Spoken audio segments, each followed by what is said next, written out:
StudyIQ IAS, अब तैयारी हुई affordable. Hello and welcome to StudyIQ.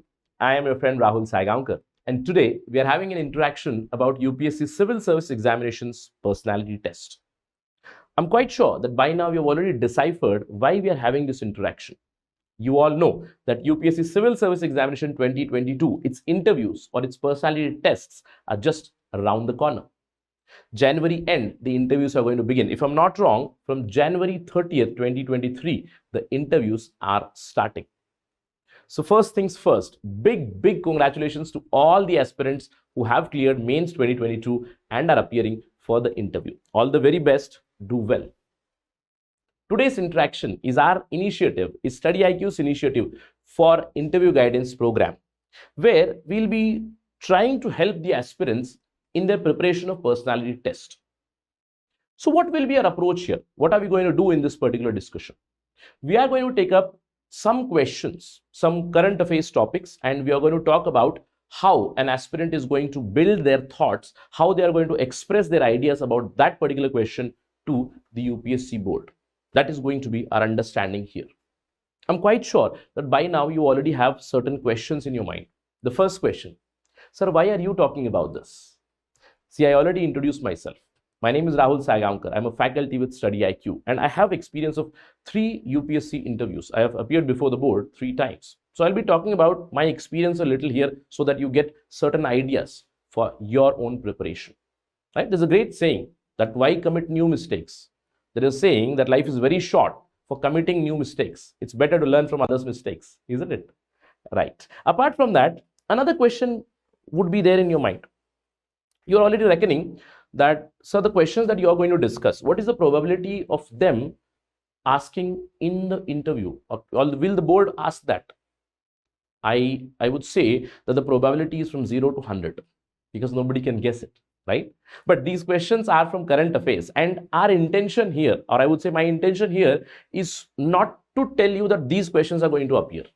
My intention here is to express or is to tell you how you're going to understand the queries, how you're going to build the thoughts, what are the pitfalls to be avoided, how to avoid argument with the UPSC board, and how you are going to express your ideas, express your thoughts, express yourself very cogently to the UPSC board. That's the agenda.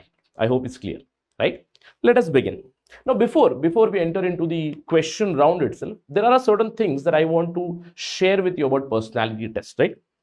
The first thing, it's a personality test, right? It's a personality. You need to understand it's a test of your personality. It's not the test of your knowledge. Now, by now, I'm quite sure you're already thinking, sir, it's a cliche. Now, why are you using this again and again? And many people have used it before also. Like you're thinking, my seniors have told me, my professors have told me, right? In the mock interview, it's told. Why I'm telling this again is this cliched term, it often leads to some sort of overconfidence with the aspirants, and I want everybody to avoid that. They say it's not the test of your knowledge. Yes, I agree, because your knowledge is already tested in the prelims, filtering out. Your knowledge is already tested in your mains, where you have written good answers. That's why you're qualified for the interview. But that basic knowledge, it should be sharpened continuously. It's not like you forget it, right? Because mains was already a couple of months back, and for interview you have to prepare again. So you have to be thorough with your current affairs. It's not a test of your knowledge, but that knowledge based personality test is going on. Why I told this is because certain students, because of this cliche term, what they think is I don't need to focus on anything. I just need to focus on my personality. I have good personality. I can speak very well. Right? I have loquacious English, right? I use very fancy words in my interview, and that will help me. No, that's not going to help. Please try to understand that. Again, very seldom a student has overconfidence in UPSC personality test. But again, avoid that also. But most of the times, students have underconfidence. Please avoid that. Please avoid that, okay? You don't need to be underconfident. Just have good amount of confidence so that you express yourself and tell your ideas to the board. There's no need to fear. They're not going to eat you. They're not there to fail you. Try to understand that. Okay. So again, I've used the cliched phrase again and again, but focus on the knowledge part also. Means hone your skills of your optionals, hone your skills about your own subjects, right? Basic general studies, current affairs. You need to have sound knowledge, sound connectivity about your DAF completely, right? Please note that. Now, apart from that, there's one more thing about argument, right? Now, in general, human tendency is to win arguments. You must have seen that. Like, for example, if I give my own experience, in every family, there are clash of ideas. I think with my father, I have clash of generations, right? There is a generational gap. So many a times what we do is when we get into an argument, we try to win that argument. For instance, with my brother. Now, with my brother, I sometimes have political discussions because we both have a little different political inclinations, right? So we have discussions, we have arguments sometimes. And many a times, human tendency is to win those arguments. And to win those arguments, you become petty. Avoid it. Why I'm telling this? Because it is inherently built in our system. And I'm quite sure all the people who are listening to this, when you realize that, right? When you self-actualize that, sir, it's actually true. I do this. I do this with my brother. I do this with my parents. I do this with my sister. I do this with my peers, where I try to win the argument by telling some petty ideas. Stop it. Why? Because in UPSC board, this is going to happen. Because there will be 5 people in the board, and one of them would be a psychologist, right? Would be continuously observing you, and they would try to rile you up. For instance, let me give you an example from my own interview, right? How they try to rile you up, and it's not necessary that they will rile you up compulsorily, but there would be some members who often try to do it based on your DAF. For instance, what happened with me was one of my hobby was cricket, right? Watching and playing cricket both. So one of the members asked me, why do you like cricket? He said, cricket is complete waste. Cricket has given nothing to our country. What cricket has given us is shame. Cricket has given us scandals. Cricket has given us match fixing.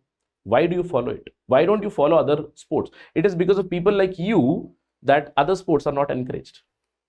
Now this is a typical kind of a question where they are trying to get your response on something which you're passionate about, right? So do not lose your cool. Of course, they're just trying to gauge how you're going to respond to this particular question. Because again, why it's important, or why answering to such questions is important? Why do they do that? Because when you get into the position of district magistrate or the district commissioner, there would be very angry citizenry.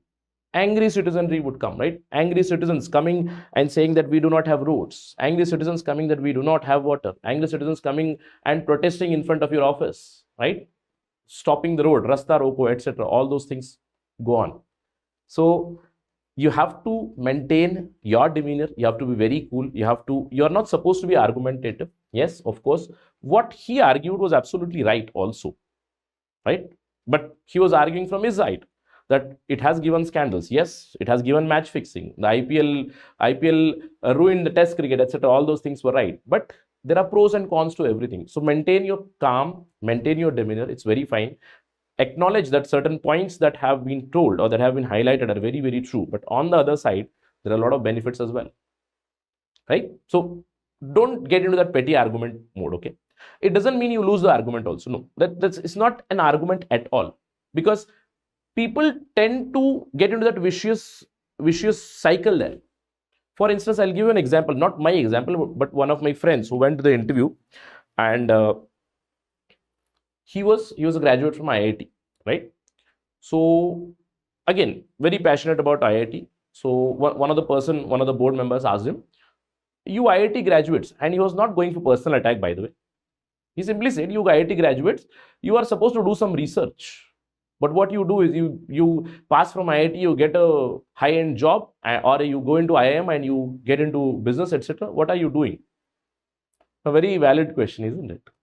But again, if you are passionate about your alma mater, then you tend to defend it. Of course, you have to defend it. You need to have that loyalty. But there is a very fine line between loyalty and getting argumentative. You need to avoid it. If you get into argument, you end up with 130s, 140s. Stop it, right? So don't be argumentative. Again, don't be a pushover as well. Please try to understand UPSC personality test is not arguments. Clear? It's not argumentative. It's not supposed to be argumentative. Try to understand that UPSC Civil Services personality test is a simple conversation. Have an open mind. They are trying to look for officer-like qualities from you, where you have those leadership ideas, where you have those thoughts of leadership, where you are open to some sort of alternate idea, where you have objective thought process, right? So when someone tells you a counter idea, try to weigh the merits and demerits. If someone is telling an idea, then there must be something in it, right? What the UPSC board member highlighted to me, that cricket has given us scandals, right? So cricket has a lot of drawbacks. Despite that, I like it, right? So try to acknowledge that it's not an argument. And believe me, whoever is giving the interview, as soon as you come out of the interview board and you get a feeling that I had a very, very good conversation, believe me, you're not going to get anything less than 175. I would give that in writing itself, because just you get that good feeling that it was such an interactive session where you converse. There was exchange of ideas. People asked me questions, I answered, they countered, I tried to give some justification. That's what is needed. Okay, so it's a conversation, it's not an argument. So no need to win the argument. Again, no need to lose the argument, because it's not an argument at all. Leave that thought process and be open to idea. Have very objective thought process. Again, this knowledge is required, especially current affairs. I would say very, very important. Read the newspaper every day. All right. Right. With this background, let's enter into the first question. Again, a very cliched kind of a question connected to science and tech. Should we be spending a lot of money over space exploration when our own public is reeling through a lot of poverty, unemployment? Yes, we have many economic issues, we have many social issues, but should we be spending this money? Again, what you would be doing, or what normally happens in students is they focus on this. So 25%, if I say 30%, there is no need for correction. It's okay. In your answer, just mention that a little less than a quarter of our population is still reeling under poverty. That's very fine. There is no need for correcting them. Okay, it's very fine. Get the idea that they want a discussion from you, not on this particular number. They want a discussion, because if you get into this, then you would be entering into the poverty line discussion also. Okay, so you need to understand that the discussion should be about space exploration. Now, it's a very cliched kind of a question where you already know the answer. What stand will you take? What opinion will you form? Of course, I will form an opinion that space exploration should be there. But you need to understand the counterpoint of view also. Why people say that India is wasting money on space missions? Because they think from the economic perspective, right? They see that India's human indicators are poor. There is a lot of poverty in India, unemployment in India, standard of living is lesser in compared to the developed countries. Many people give the argument, focus on ground. Why you are focusing on space? Right? But again, you need to have an idea that space exploration is not something which is a complete waste. Of course, it's all about priorities. Now, here, if they tell you this should be the priority number 1, then when will you start your space exploration? Right? When you reach 0, right? So you need to understand that space exploration is a long-term investment. Of course, people say wasting money, but try to convince that we are not wasting money. It's a long-term investment for everybody, for all the people, because our space-based projects, space-based applications, the satellites that we launch are people-centric. For instance, if we launch a remote sensing satellite, it is going to help the farmers. Communication satellites helps all the people, right? So it's a long-term investment where we'll reap the awards. If they talk about economic angle, there is of course economic angle, because right now we have reached to such a level that we can even earn forex from our space exploration. We can give so many examples of it, that we are launching other people's satellites and earning money, right? Antrix is there, NSIL is there, so many examples we can give. Apart from that, if this is the problem, unemployment is a problem, it does create jobs. Yes, high skilled jobs, high paying jobs, of course. But again, number might be an issue, but still it creates jobs. You need to understand that. Apart from that, It's a matter of national pride that there are select countries, you can count the countries on your fingers, who have reached where India has reached. And all those are developed countries, right? USA, Russia, European Space Agency, entire Europe clubbed together. And India is in that particular league. So it's a matter of national pride as well. Again, if you're not convinced with this also, now you need to understand that how much are we spending? How much are we spending? Now you need to know, the question did not mention so much. No, but what is so much? You need to have an idea about that also. What is so much? Now this year's budget, the budget is going to come soon, 1st Feb, but in 2022-23 budget, the amount of allocation that went to DST was 13,700 crores. A little less than 1% of our GDP, right? Now the question is it enough? First of all, some people argue that we are wasting money on space missions, but especially the scientists, and we do have to work on R&D, right? Scientists argue that even this money is less. Of course, our budget is hovering somewhere around a little more than 10,000 crore for almost last 10 years, right? But many people argue that even this money is less money. Why? Because with this much of money, this amount of funding that is going to DST, we are launching about 5 to 7 satellites per year. But on an average, the other countries, the developed countries, are at least 3 to 5 times higher than India. Take example of Russia, China, USA, they are launching far more. Now, one can say those are developed countries, but you can give example of China. We do compare ourselves with China. It's fine. Again, many people argue that whatever money has been allocated, that also is very less for the upcoming missions, Gaganyaan, Chandrayaan, etc. Right? Or they may rile you up asking, what are we doing? Right? Why are we sending Mars orbiter mission, right? MOM mission, simply going to Mars and orbiting and coming back. But it's very much important for research and development. It lays ground for our future projects. And if you need to understand where we stand, see, we are actually going in the right direction. A developed country like USA, it spends about $40 billion. It spends about $40 billion, $40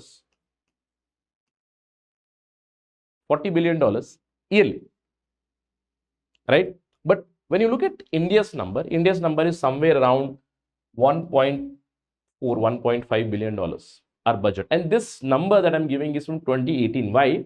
Because after 2018, there is a fall in this because of COVID-19. That's fine. But in general, you can understand that India's funding is about 1.4 to $1.5 billion. And if you translate that per capita, every individual from United States of America is actually spending $111 for space exploration. Are they even getting benefits worth that? And every Indian is spending $1. That means around 70 to 80 rupees every year on space exploration. Now, I think we do justify that space research is very much needed. But again, yes, we have our own constraints. We have social obligations. We have issues of poverty. We have issues of unemployment. Agreed. That's why the government is coming up with another solution, that we are moving towards the private sector. So you can include all these pointers to say, yes, we do need R&D. We do need R&D. And the future in space tech is something of a PPP model, where public and private partnership is going to take space research ahead. Now, till now, private sector was rather nascent in India, but slowly and steadily we are developing. That is what we have seen with United States of America as well. I hope it's quite clear. And I also wish that not many people in an interview agree with this particular point, right? Because I would say minority would say, fine, this, but learn to justify that also. But I would always say, go pro space exploration, because it has benefits for all, right? I hope how to build your thoughts. Again, one of the tricks for this is, as soon as a question is asked, I would always appreciate aspirants to take a couple of seconds, at least 2 seconds before you start answering, even if you know the answer. All right, just take a few seconds and then start. Gather your thoughts and then start. Take a pause. And believe me, if you're not able to frame an answer, ask them for a couple of seconds. That is also very fine. Or have a sip of water while thinking. Or you can also ask, say that I need a couple of seconds, or I need 5 seconds or 10 seconds to build my thought process. Don't use this for every question. Whenever there is a lengthy question where you have to think, where you have to gather your thoughts, where you have to frame an answer, you can use that particular trick. Okay, not for every question, of course, right? I hope I've given you a good idea about how to frame an idea, right? Right, let's move on and talk about this. Now, can you tell 3 futuristic technologies that will shape the world's future, and what are we doing in it? Now, I wouldn't say that this question would be asked directly, say 3 futuristic technologies, but I would make it as one technology. Say, I can ask you, what is that one technology you think is going to shape the world in future, in the upcoming 2 decades, another 20 years? What is the technology that is going to shape the entire world, right? Now you must be thinking you have a lot of options. Now this is a very easy question to answer, but again, there are certain ideas or certain things that I would like to tell you. See, of course, you must have already thought about AI, artificial intelligence. Yes. You must have thought about nuclear fusion as well. Quantum computing is one option. Metaverse is another option, right? And editable world is another option. These are some of the options. Again, whenever you tell the technology, you have to explain that for sure. Whatever technology you take, I wouldn't say 3 technologies would be asked, but say one technology, according to you, is going to be ground changing, right? So metaverse, everybody knows it's virtual realm, right? AI and metaverse very closely connected, but AI is something else. Artificial intelligence, where we are talking about Internet of Things, a completely hyper connected world. And for this, India is doing a lot of things in terms of innovation. Niti Aayog is nodal agency. There is Atal Innovation Mission. A lot of things can be spoken about, right? AI sentience, etc. Another idea of nuclear fusion based energy, a very good idea, where India is contributing through the ITER, right? International Thermo Nuclear Experimental Reactor, right? Apart from that, you also have quantum computing, but I would say this is a very risky bet. Okay, quantum computing, because ISRO is working on the quantum key distribution, quantum communication through quantum key distribution. But again, nascent technologies are always tough to explain. Apart from that, there is editable world. Now you must be thinking, sir, what is this? See, editable world means, in terms of genetic engineering, we are talking about CRISPR-Cas9 technology. We are talking about datafication of the entire world, right? In both the sense, in the IT sense also, in the gene world also, right? So any of this can be taken up and explained, but try to convince that this is going to be the game changer. But again, since we are talking about futuristic technologies, most of the board members, I would say on an average, would be at least 50 plus. So whatever technology you take, you have to explain that thoroughly, and many a times that becomes very tough. For example, quantum computing. If you say quantum computing, then explaining that in very simple terms becomes tough, and that is what happens. And normally what happens with them is that when you try to explain, you get all technical things, and they say, I'm a layman, explain me in the layman terms, right? That becomes a little tricky. So choose any one of these and then you can answer. But if you ask me, sir, if such a question was asked to you, what would you have done, or what technology you would have told, right? Of course, anyone can be taken and justified. That is not an issue. But I would have gone with metaverse, I would say, a virtual realm. Why? Because I think metaverse is something which has been highly misunderstood, and especially among the next generation people, that has been completely misunderstood. They think that metaverse is all about getting into the virtual realm, and there is a misconception that it is just purely about gaming. So we can explain that you can talk about something else. For instance, I would say Metaverse has so many benefits, so many benefits. For instance, say through metaverse, imagine that we are in the virtual realm having a virtual meeting, or say we are in a virtual classroom, or for that matter, the best option would be, say I am in the UPSC board and UPSC members will have the VR goggles, I'll have a VR goggle.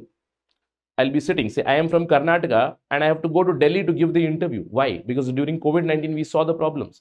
Sitting at your home, you can give your interview. Of course, tech issues would be there. Be ready for that. But again, if you wear a VR goggle sitting from your home, you'll get your credentials for login, your timing for your interview. Everybody will be wearing that and you'll be sitting there virtually, judging that person and giving them marks, right? So I think I would have gone with that.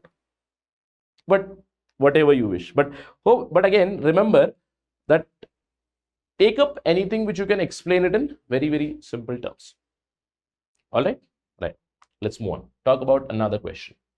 Again, an easy kind of a question. Do you think India's net zero commitment is feasible? Now, you all know that India has announced net zero. Net zero. What is net zero? First of all, you do know that Prime Minister Narendra Modi in COP26 in Glasgow has announced that we are going to achieve net zero by 2070. Net zero means the amount of carbon dioxide that I am going to release, I'm going to absorb that also. Means my net emission of carbon dioxide would be zero. That's the basic idea. Right now it is positive, of course. Right now we are one of the top emitters in bulk, but per capita emission of Indians is way lesser than the other developed countries. We know that. But the question is why we have called this. Yes, of course, there is international pressure that is there. But apart from that, India wants to be the leader in terms of climate change, and we have taken so many steps towards it. This is just one of the steps. We have been a leader in terms of International Solar Alliance, in terms of other institutions, India and France starting International Solar Alliance, India successfully completing its nationally determined contributions, INDCs, and upgrading them further. That's another example. But again, in general, here the question is, can we fulfill our climate goals? That's the question. Of course, there are many challenges. By 2070, is it really possible? We have already announced that we are going to do it, but how we are going to do it? That's the major challenge. So what is needed is a trajectory or a pathway that till 2070, how I'm going to achieve it. Even if you say no, it becomes tough. You say, yes, we are very optimistic about achieving this, but there are certain hurdles, there are certain challenges. First challenge is this itself. That we have mentioned that we are going to achieve it by 2070, but how? That's the biggest question. A good trajectory is needed. Sector-wise growth, sector-wise targets are needed. Apart from that, the second biggest issue, or perhaps I would say the biggest issue, is the issue of money. Where will the money come from? Again, connecting to social obligations. We have a lot of social obligations. We have poverty, we have unemployment, we have economic inequalities, right? We have subsidy bills to pay.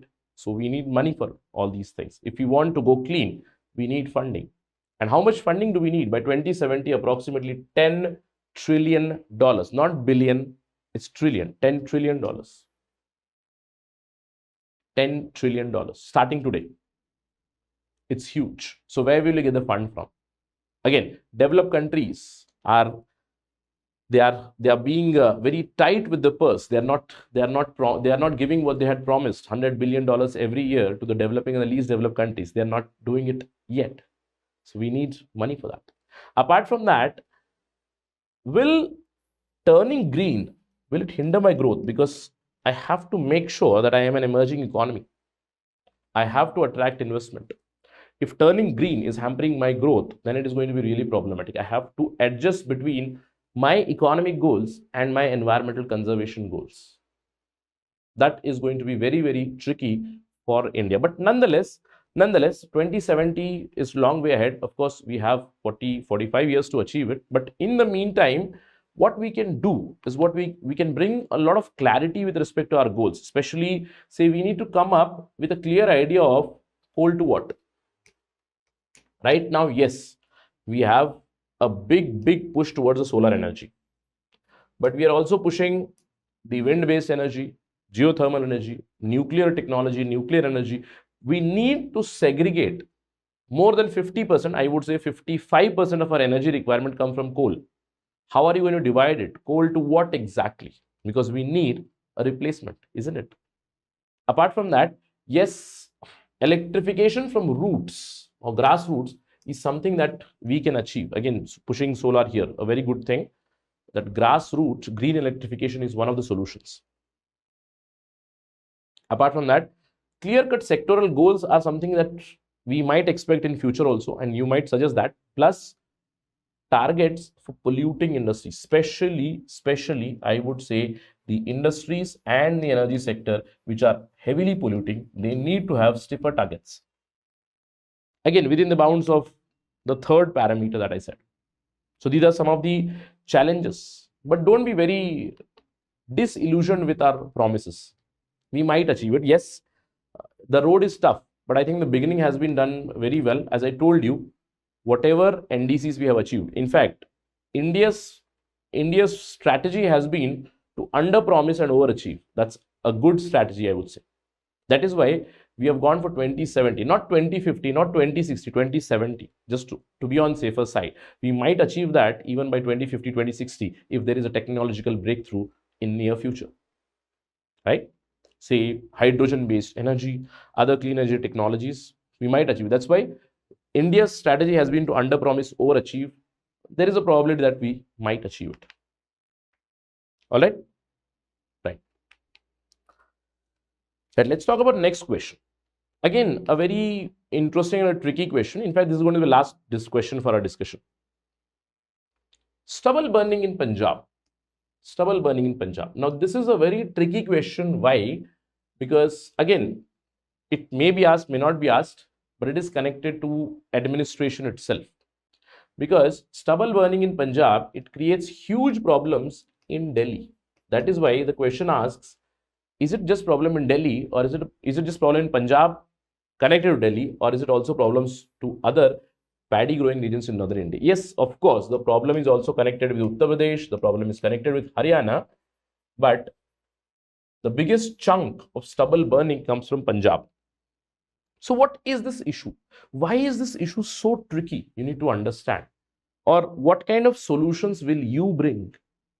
If say you are made the secretary in the Ministry of Environment, Forest and Climate Change, what kind of a policy will you bring to stop this stubble burning? Will you fine the farmers? Or will you stop the rice cultivation altogether? What can be done? What will be your policy? Of course, remember, while building your thought process, you need to keep farmers at the center. Yes, you need to keep farmers at your center of discourse, because understanding the farmer's perspective is very important here. Because the main stakeholder is farmer. Because without that farmer, paddy cultivation will not take place. If paddy cultivation will not take place, then rice output will be very low. If rice output will be very low, then it will be a threat to our food security itself. So understanding the farmer's perspective would be prime. Now, what is farmer's perspective here? See, farmer, what they want is they want to save money and they want timely rabi cropping. Now, you know why this problem comes, harvesting of Kharif. Now, when you harvest for Kharif, you have very smaller time for rabi cultivation, say probably 15 to 20 days. So within this time span, the best option for the farmer is just take a matchstick and light that stubble, whatever is left out after paddy cultivation. That's the solution they use. And mind you, it's tons of stubble that is being burnt every year. And every year you've seen satellite images that Delhi is choking. And Delhi is choking because of other geographical reasons also. True. But stubble burning contributes to it heavily. So how are you going to stop it? Understand the farmer's perspective. Bring some sort of technological intervention. Bring some sort of mechanization so that this stubble can be collected. We have already created biodecomposer, but the farmers say that decomposer still takes 15 to 20 days. It delays the rabi cropping. If they want to collect it, if they want to manually collect it, the laborers are not found. If they want to collect it through some machines. Machine cost is very high. Machine needs diesel and labor. That is another cost which has been added. Even if they collect it, what will they do with it? That's the question. So there are many ideas which have been tried. In fact, year on year, this problem still persists. Year on year, this problem still persists. What the government is doing, government is trying some in situ crop residue management. Say crop residue management machines are being given. Crores of rupees have been spent here. High yielding, short duration paddy variety. This is a very good thing where you can suggest that R&D should be done and a short duration paddy variety can be produced. This decomposer is there. This decomposition time or the number of days for decomposition, more R&D has to be done and this can be reduced. More mechanization is needed. Apart from that, some sort of incentive is needed for the farmers to collect the stubble and supply it somewhere. Supply it where? Supply it to the ex-situ management ideas.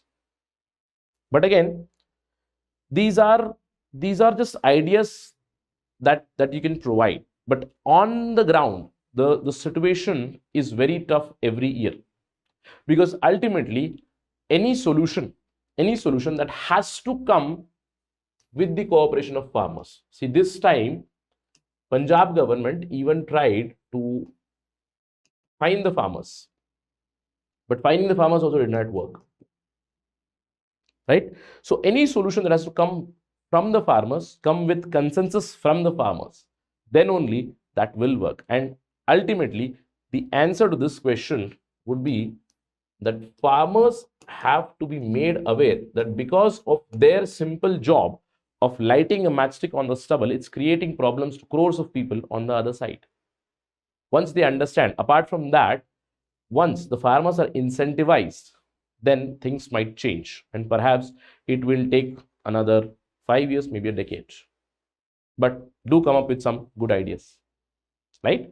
Again, why I told you this is you need to understand there are many questions where a solution has to come from the people's perspective. Say, for example, left-wing extremism. Left-wing extremism is one of the problems where people have to be kept in the center. People have to be kept in the center because there is a transformation which is needed among the people. They are swayed towards one ideology. They need to be swayed towards the Constitution of India. That's the solution. That is the kind of thought process that you need to develop and that you need to express. All right.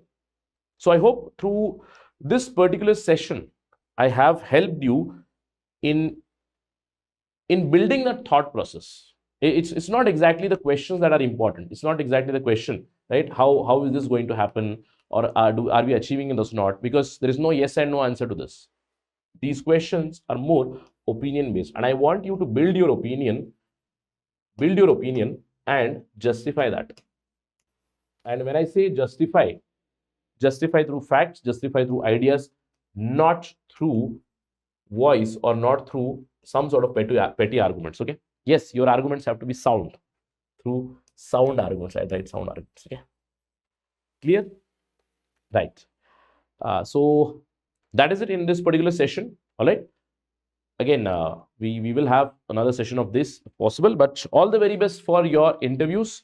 And do visit StudyIQ.com, our website, to know more about our interview guidance program so that you can prepare well for your interview. And for others who want to prepare for UPSC Civil Services examination, do remember that our foundation batch is going to start very, very soon from January 31st.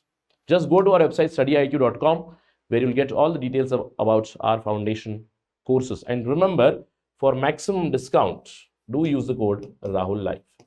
You will get max discount for all the courses on StudyIQ platform.